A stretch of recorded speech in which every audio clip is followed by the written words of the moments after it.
Hey, what's up, guys? I have to make this video to complain about Gunbroker.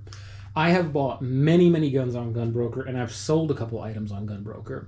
And I have nothing but bad things to say about the company, the corporate entity that is Gunbroker. Gunbroker is like eBay. It is a publicly traded company. They should give a shit about their customers, and they don't. So I'm going to tell you right now, if you have an issue with the firearm, if you have an issue with payment, if you have issue receiving payment, if you have an issue with the commission that they charge you, if you have a problem with anything, Gunbroker will not pick up the phone. They will not give you a call back, even if you ask them to. They will simply send you a form email saying, go help yourself, go find something on our website, submit a complaint, and then you don't do it right. And then they say, I'm sorry, you didn't submit your claim properly, so we can't help you. And you just go round and round and round. Now, this is a $100 gun, okay? So what am I realistically gonna do? Spend 25 bucks to send it back. It's, forget about it, right? Now here's what's going on with this gun. It's in okay condition. I mean, this is typical. This is a 100-year-old pistol, so whatever. I've always wanted one of these. It's a top break. I think the top break action is really cool. Looks like it works okay, but the cylinder, the chambers are so misaligned, right? I don't know if you can see that, but it's off by like an eighth of an inch, like a 16th or an 18th, or like a 16th or an eighth of an inch. It's way off. This is dangerous, guys. This is straight up dangerous. If you fire a bullet and that bullet is hitting here and not 100% in the barrel, this could definitely have a catastrophic failure in your hand. Now, I know this because I'm familiar with mechanical things. But if you're a newbie and you're not sure, you get something like this and you're like, oh, that's cool, antique gun, cool. Okay, it's a little sloppy, but I guess that's how they were. They were just kind of sloppy back in the day, whatever it's worn. Yeah, go ahead and shoot it.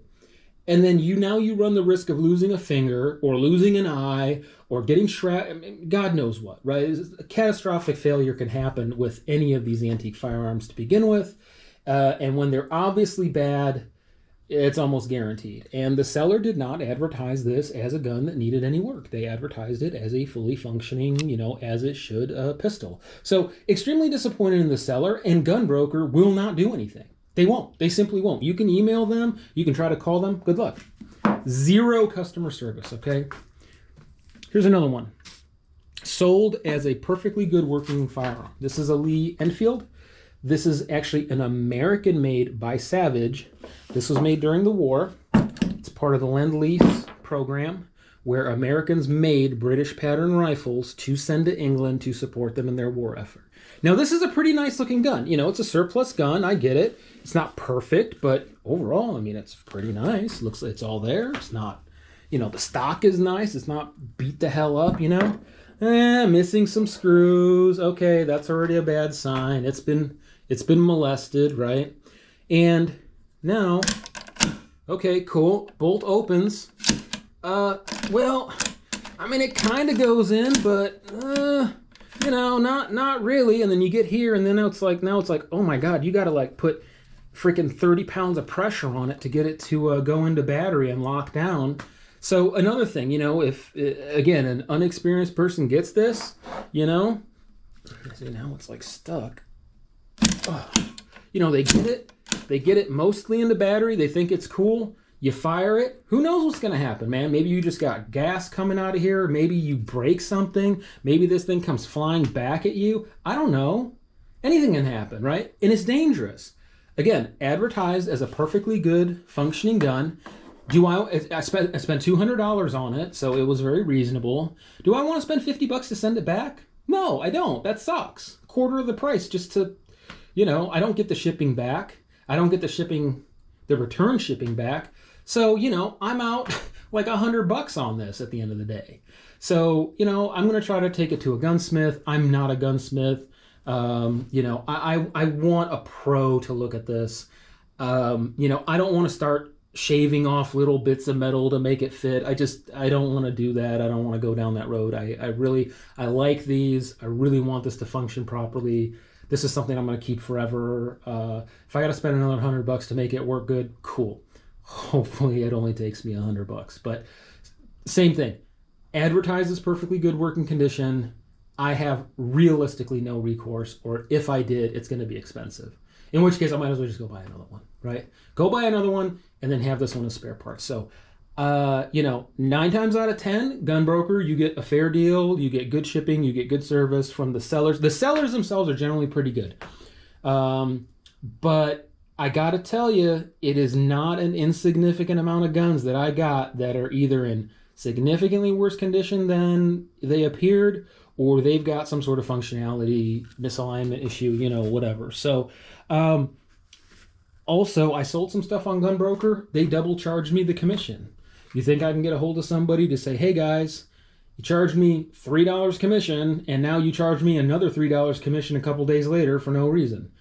Do you think they care? No. I explained it to them in an email, and they say, oh, you got to go fill out some other form, even though I've already explained the situation. So Gunbroker's customer service is zero. Buying these antique guns, I'm going to say really word of caution. If I were to buy something like this again, I will only buy it from one of their top 10 dealers, because the top 10 dealers really care about their reputation, and I don't think they take things in on consignment that are junk. This is junk. That's borderline junk. So, word of warning, Gunbroker, I love the concept.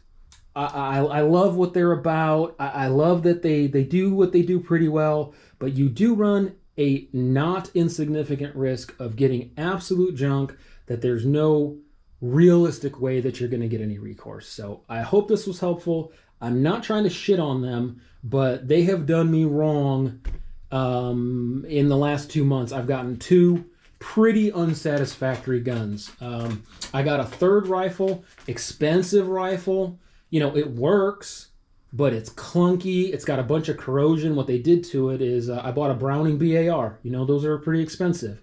This Browning BAR looks like it was at the bottom of the ocean. Somebody pulled it out and chemically did a chemical rust treatment, meaning they removed all of the rust all the way down to the metal. So the metal is now clean, but there's pitting all over it.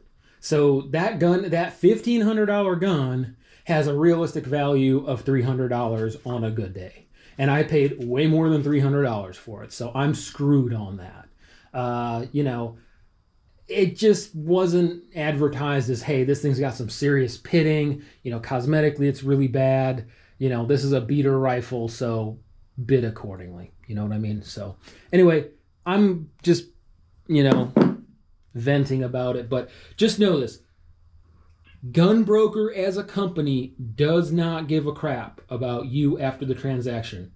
Not as a buyer and not as a seller. Hope that's helpful. Keep that in mind, guys. Peace.